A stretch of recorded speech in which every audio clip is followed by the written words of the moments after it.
plaisir de vous présenter Paul Lynch pour son second roman Neige Noire, accompagné de sa traductrice pour l'occasion, Carole Manville, qui travaille aux éditions Albin Michel. Paul Lynch, vous êtes irlandais, originaire de la province du comté de Donegal. Vous étiez critique cinématographique dans un journal avant de vous lancer dans une carrière de romancier. Comme je viens de le dire, Neige Noire est votre second roman, publié aux éditions Albin Michel. Le précédent, Un ciel rouge le matin, racontait l'histoire d'un paysan irlandais qui a dû émigrer aux États-Unis dans les années 1830 pour échapper à la vengeance d'une famille de propriétaires agricoles. Dans celui-ci, Neige Noire, le personnage principal fait le chemin inverse.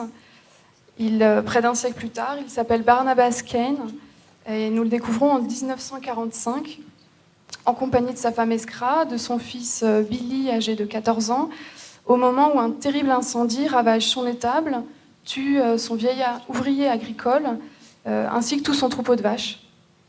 Barnabas, qui avait émigré aux États-Unis, a toujours eu pour idée de revenir sur ces terres du Donegal où il est né, mais va se heurter à l'hermétisme de la communauté, qui ne l'a jamais considéré comme l'un des leurs. Donc, dans votre premier roman, vous aviez voulu parler de l'immigration irlandaise et l'avez présentée de manière très dure, sans aucun romantisme. Pourquoi, dans ce nouveau roman, avez-vous fait le choix d'évoquer l'expérience qui n'a finalement rien d'un retour providentiel?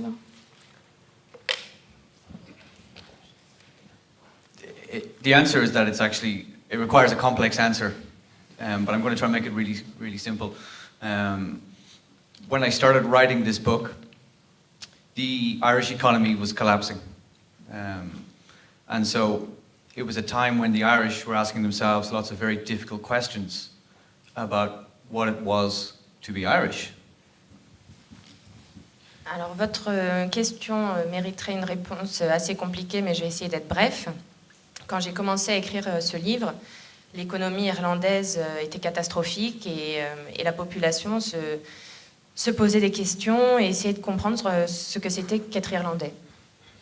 And so I wanted to write a book that starts asking these questions about the country that I live in. What is it to be Irish? What is the dream of Ireland? Because we all have a dream of the country that we live in, a certain type of mythology that we buy into as citizens.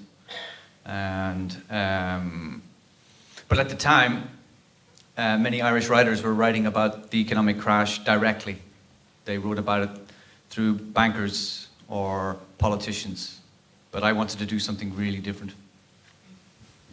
Donc voilà, j'ai commencé l'écriture de ce roman en essayant d'aborder ces questions, en me demandant ce que c'est qu'être irlandais, en essayant aussi d'analyser ce qu'est le rêve irlandais, puisque pour nous, c'est aussi un rêve d'habiter là-bas. Il y a une certaine mythologie qui entoure le pays et à laquelle beaucoup d'Irlandais adhèrent.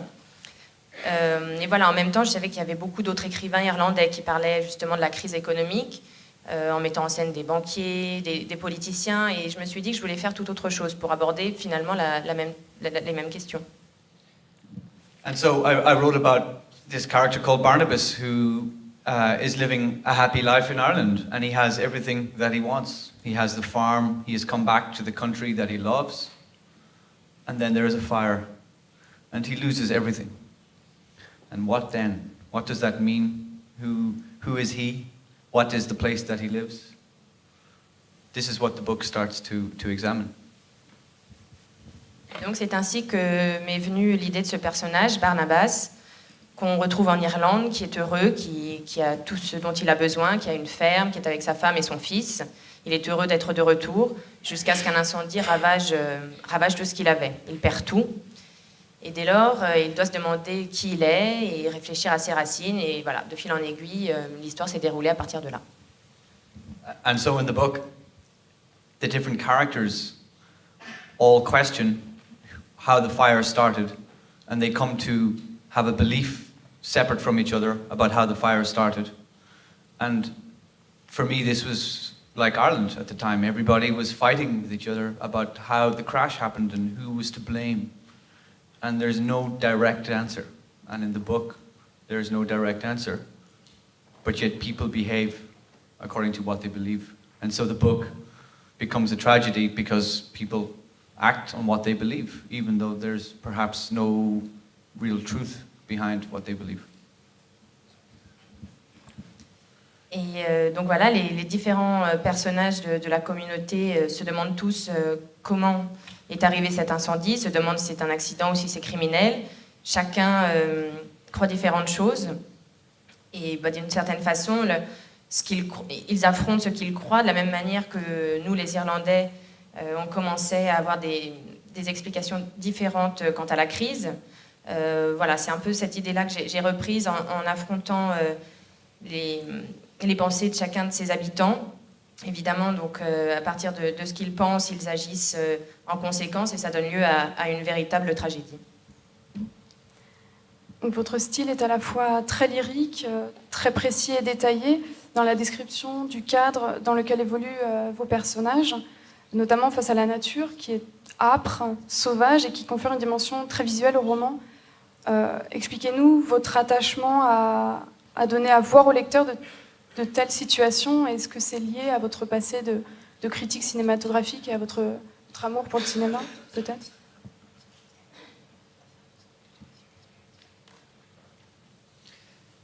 It is perhaps an old-fashioned idea to write about the sky, to write about the hills that you see around you, to write about the weather. But these things exist, so why shouldn't we write about them? They are the stage set of our life. Alors ça peut paraître un petit peu vieux jeu, un petit peu old-fashioned de vouloir parler du ciel, de décrire les collines, de parler du climat. Et en même temps, ce sont des choses qui existent, qui nous entourent. Alors pourquoi est-ce qu'on ne continuerait pas à écrire dessus? But I try to develop them into something else, the elements.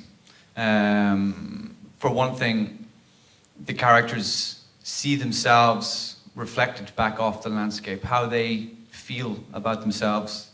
The landscape begins to echo what they feel. Et donc, voilà, quand j'ai écrit ce roman en particulier, j'ai essayé de développer tous ces éléments, mais en les confrontant à mes personnages, en mettant en lumière ce qu'ils ressentaient eux, et comment, d'une certaine façon, la nature fait écho à leurs propres sentiments. But there is a second thing that begins to happen in my writing about, say, landscape or the weather, which is where I come from, where I grew up as a child. The mountains and the hills are completely ancient. Nothing changes.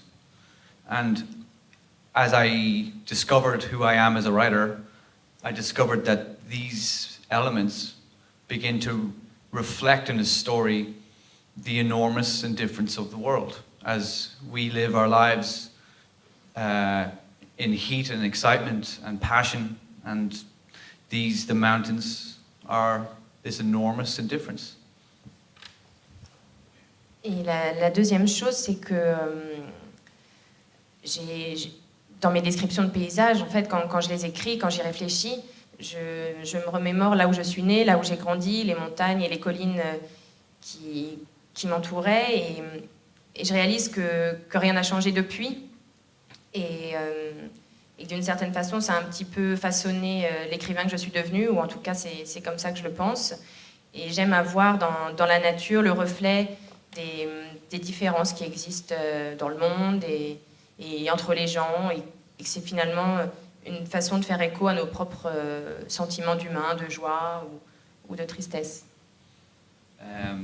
And so it becomes like there's two different types of time in my books. There's the time of our lives, which is brief, and the ancient time that we pass through, where nothing changes. And so there's perhaps a relationship between these two types of time that makes that I try to create something mythological or ancient in the stories, that even though they happen in 1945, it's not so long ago, it could have happened 2,000 years ago, that there's something elemental, there's something timeless happening. D'une certaine façon, on peut dire qu'il existe deux sortes de temps, de chronologie. Il y a le temps de nos vies, qui est un temps bref, qui passe rapidement et au cours duquel pas grand-chose ne change. Et puis il y a la nature, le temps de la nature qui dure et qui acquiert une dimension presque mythologique. Et donc dans cette histoire que je raconte et qui se passe en 1945, je voulais montrer en décrivant les paysages qu'elle était d'une certaine façon éternelle et qu'elle aurait pu se passer, qu'elle pourrait se passer aujourd'hui ou qu'elle aurait pu se passer il y a 2000 ans.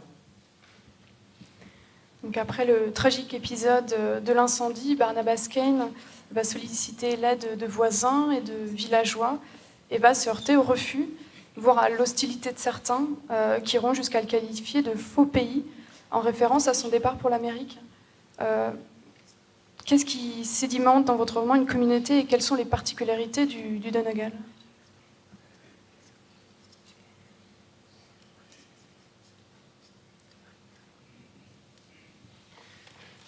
I'm not sure if the community in Donegal is specific to Donegal. I think there's something that is really more about a general aspect of human nature, which is that we are tribal, and that you can move outside the tribe and you will lose the protection of the tribe. Je ne suis pas sûre qu'il y ait des spécificités propres à la communauté du Donegal. En fait, c'est une caractéristique assez générale des hommes, c'est que quand on les met ensemble, il peut y avoir des problèmes, et que si on décide de s'en séparer, si on décide de quitter la tribu, alors on est seul. In Irish history, when you left Ireland to emigrate, you never came back. That was usually what happened. And so we had what was called a wake, or a funeral, for you while you were alive. It was a big party. And because you are dead to the people once you leave. And in the book, Barnabas comes back with money, with success, with an attitude of the wider world. And so there's resentment. Dans l'histoire irlandaise, il y a évidemment eu beaucoup d'émigration, mais généralement les gens émigraient sans revenir. Et à cette occasion, on avait l'habitude d'organiser des veillées ou des funérailles, en tout cas une espèce de célébration pour signifier qu'on ne reverrait plus les personnes qui étaient parties. Mais mon personnage, Barnabas, lui, décide de revenir en Irlande. Il revient avec beaucoup d'argent. C'est un homme qui a eu du succès, qui a réussi sa vie. Et de voir cet aspect, ce côté de lui un petit peu sauvage qui revient de ce monde qui lui a si bien réussi, évidemment, cela provoque la rancœur au sein de la communauté. And so there's something about Barnabas that also reflects for me a wider feeling about what was happening in Ireland recently, which is that Irish people felt happy, secretly happy, that wealthy men were destroyed by the economic crash, that rich builders lost all their money. They were secretly delighted. And at the same time, I'm interested in this because Barnabas is somebody like this, but he's also a human being, and he's also somebody who thinks he's doing the right thing. He thinks that how he acts is always the important thing for his family, but he doesn't listen to anybody. And so he's a difficult man, and it's easy to not like him. Et à travers le personnage de Barnabas, c'est finalement, j'en avais une vision un petit peu plus large. D'une certaine façon, on peut dire qu'il symbolise ce qui s'est passé récemment en Irlande, puisque de fait, les gens, d'une certaine façon, se sont réjouis de la crise, se sont réjouis de voir des gens très riches perdre tout leur argent. Cette jalousie qu'ils avaient pu avoir, finalement, voilà, se réjouissaient du malheur de certains. Et voilà, c'était cette question qui m'intéressait. Barnabas est ce genre d'homme, un homme très riche et qui a réussi, contrairement aux autres membres de sa communauté. Et en même temps, il est humain, il croit bien faire pour sa famille. Et en même temps, voilà, c'est un homme difficile et on peut ne pas l'aimer. So for me, the journey in this book as a writer was to take a character who I don't identify with, who I might not like very much, but to find within him his humanity and what makes him sympathetic, even though he's very, very easy not to like. That was the journey for me. Et donc toute l'idée pour moi, à travers ce voyage de retour que j'évoque dans le livre, avec ce personnage. C'était ces questions-là que je posais. Je ne me suis pas identifiée à cet homme, que je n'aime pas vraiment, mais je voulais explorer l'humanité qu'il y a en lui et essayer, en tout cas, de mettre un petit peu d'empathie et de le rendre aussi sympathique que possible, même si, encore une fois, c'est un homme qu'il est difficile d'aimer. Donc la nature elle-même est un personnage à part entière du roman. Elle est tantôt belle, tantôt parfois effrayante, mais souvent inhospitalière, bien loin d'une image de carte postale que peuvent véhiculer les paysages irlandais. Qu'est-ce qui vous intéresse dans l'idée de mettre vos personnages au sein de cette nature indomptable ?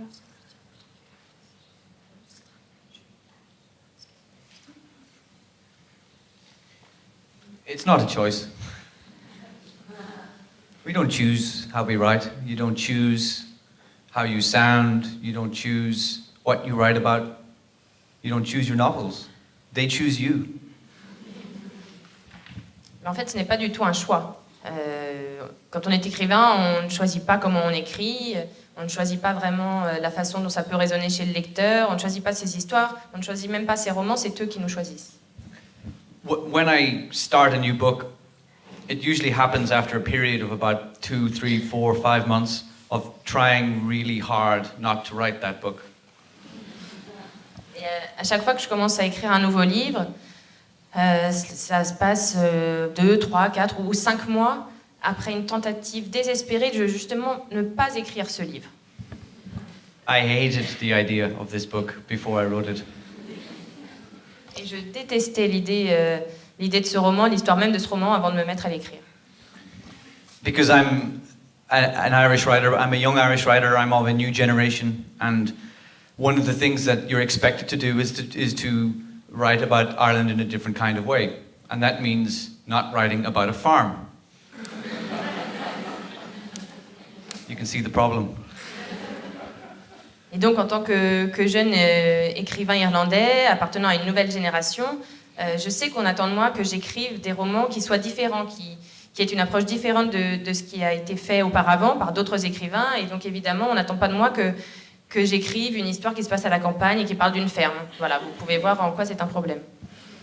So I spent 3, 4, 5 months going in my head, I am not going to write an Irish farm novel. Not me. It's been done. But the book kept at me. And so I began to realize that what I was writing was not an Irish farm novel. It was a novel that systematically, philosophically takes apart the physics of the farm novel until it's impossible to have any of it left. Et donc voilà, j'ai passé 3, 4, 5 mois à réfléchir, à me dire qu'il ne fallait vraiment pas que j'écrive un roman qui se passerait dans une ferme irlandaise. Je me suis dit non, pas moi, je ne peux pas faire ça. Pas moi, on l'a déjà fait. Et pourtant, cette idée ne me lâchait pas et essayait de s'accrocher à moi. Et puis finalement, à un moment, j'ai réalisé que ce que j'avais en tête et cette histoire de ferme, ce ne serait pas un roman sur une ferme irlandaise comme les autres. Ce ne serait pas simplement un roman pastoral. C'était quelque chose de beaucoup plus philosophique et de beaucoup plus ancré dans tout le côté physique de l'Irlande et du pays. There was a look in the eye of some of my writer friends that said, "Are you crazy writing an Irish farm novel?" Et je voyais bien dans les yeux de mes amis écrivains, quand je leur racontais mon projet, qu'ils me disaient « Mais tu es complètement fou, tu ne vas pas écrire un roman sur une ferme irlandaise. » Je voudrais revenir un petit peu encore sur votre manière d'écrire.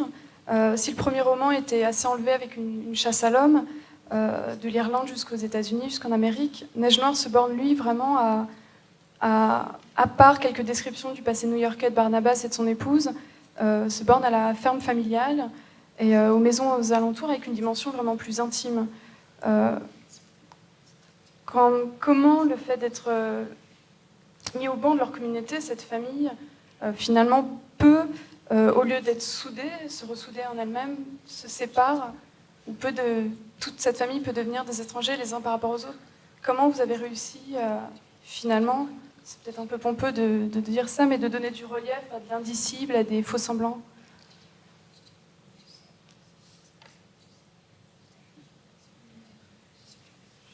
To say the impossible. Well, it's difficult. One of the things that I try to do with language is to push it as hard as possible, to push words off each other in new ways, to write sentences in different kinds of ways, to create a different kind of feeling, to create a feeling sometimes of what we feel in our own lives, like an intuition, a feeling of the ineffable that we cannot express. We feel these things in our lives all the time, but it's very, very difficult to express them. C'est vrai que c'est l'une des choses très importantes pour moi quand j'écris. J'utilise la langue, le langage, et j'essaye de le pousser le plus loin possible. Je réfléchis aux mots, j'essaye de les agencer d'une façon différente, de façonner des phrases de façon différente, pour trouver une nouvelle façon de décrire des sentiments, pour essayer de faire surgir sur la page comme une intuition, et donc d'une certaine façon de réussir à dire l'indicible. And so I push the language until it starts to have its own type of feeling that's very unique to what's going on in the book. And it's very difficult to explain. There's a line by Annie Proulx. She talks about when you change language, it creates an indefinable substance. And that's what I try to find. Donc je pousse le langage jusqu'à sa limite la plus extrême, jusqu'au point de trouver une certaine unicité, de trouver une façon de parler qui n'a jamais été utilisée avant, et pour faire surgir ce qu'on ne peut pas dire, ce qu'on ressent, mais sur lesquels on ne sait pas mettre de mots. C'est difficile à expliquer. En tout cas, il y a une phrase d'Annie Proulx qui résume ça plutôt bien, qui dit que quand on cherche à pousser le langage comme ça et à faire surgir quelque chose, on crée une substance tout simplement indéfinissable. Et c'est d'une certaine façon ce que j'essaye de faire moi avec la langue. But one thing that's really important for me is that when you go into these dark places in writing, when you ask the reader to go on this journey into a place that they might not like going to, where they might see a part of themselves that they might not like looking at, that the language has also to be beautiful. Because without beauty, when we stare into the abyss, when we stare into the void, we can fall in. And so beauty is a very important part of my writing, that it makes it makes it easier for us to go on the journey. Et donc, comme j'aborde des sujets difficiles, que je parle d'endroits très sombres, où le lecteur n'a pas forcément envie d'aller, où les personnages d'ailleurs n'ont pas envie de se retrouver, mais où il est difficile d'y entrer, c'est pour cette raison-là que je fais aussi attention à la langue, parce que il faut qu'elle soit vraiment belle, cette langue, pour donner envie au lecteur de me suivre jusque dans ces recoins les plus sombres que j'évoque dans le livre.